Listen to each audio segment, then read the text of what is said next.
Hello, my name is Anisha Grimes, and the case study I will be presenting on is HIV/AIDS. Step 1, background. Human immunodeficiency virus, also known as HIV, is a retrovirus that attacks and kills human immune cells, leaving the body vulnerable to all types of infections. The advanced stage of an HIV infection is called AIDS, which stands for Acquired Immune Deficiency Syndrome. AIDS is a set of symptoms and illnesses that develop as a result of advanced HIV infection, which has destroyed the immune system. HIV can be transmitted via sexual contact with an infected partner, sharing needles or syringes contaminated with infected blood, breastfeeding by infected mothers to newborns, and infected newborns from mother to fetus during childbirth, and the transfusion of infected blood or blood products during hospital stays. Step 2. Analyze the current situation.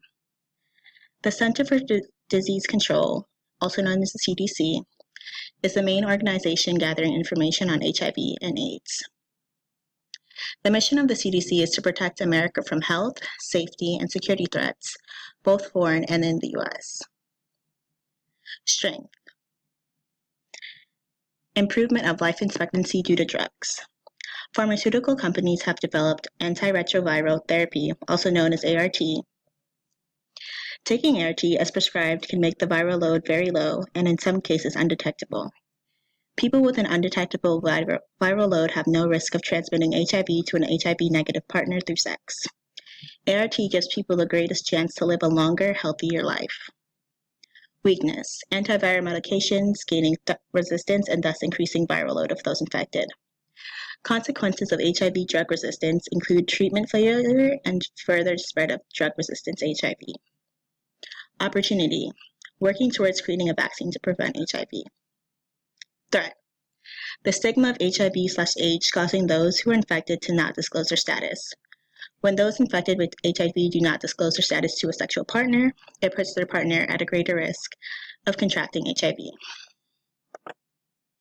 Step 3. Prioritize core issues.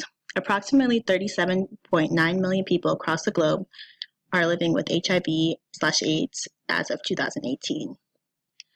As of 2018, 79% of people with HIV globally knew their HIV status. 62% were accessing, of those 79%, 62% were accessing antiretroviral therapy. Gay and bisexual men are more affected by HIV, with African Americans and Hispanic Latino gay and bisexual men disproportionately affected by HIV.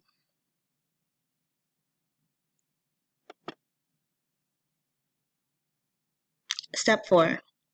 Analyze alternatives. So for this, we're going to be using the health belief model. And approach 1. Provide condoms in schools to promote safe sex. By providing condoms, it helps reduce the risk of transmission. Approach 2. Reduce the stigma around STD testing. If the stigma isn't around, people are more likely to get tested, thus being able to inform their partners of their status. Step 5. Recommendations. My first recommendation would be to endorse needle exchange programs.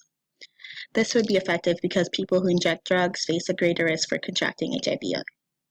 Needle exchange programs provide new and sterile syringes to drug users. My second recommendation would be to provide HIV testing annually at primary care physicians' offices. Step 6. Action plan. Present drugs that reduce risk of transmission by 2025. A second part of my action plan would increase the percentage of people who know they're infected with HIV to 95% by 2025. A third part of my action plan would be to mandate sexual education classes around the nation by 2030. Fourth, reduce the rate of deaths from AIDS by 25% by 2026. And lastly, present a vaccine for HIV by 2035. Step 7. Opinion. I believe we should all be tested for HIV HIV/AIDS annually by our primary care physician once we are sexually active or use syringes. Though not everyone has access to a primary care physician, it could greatly reduce the transmission of HIV. And that concludes my presentation of the case study on HIV/AIDS. Thank you.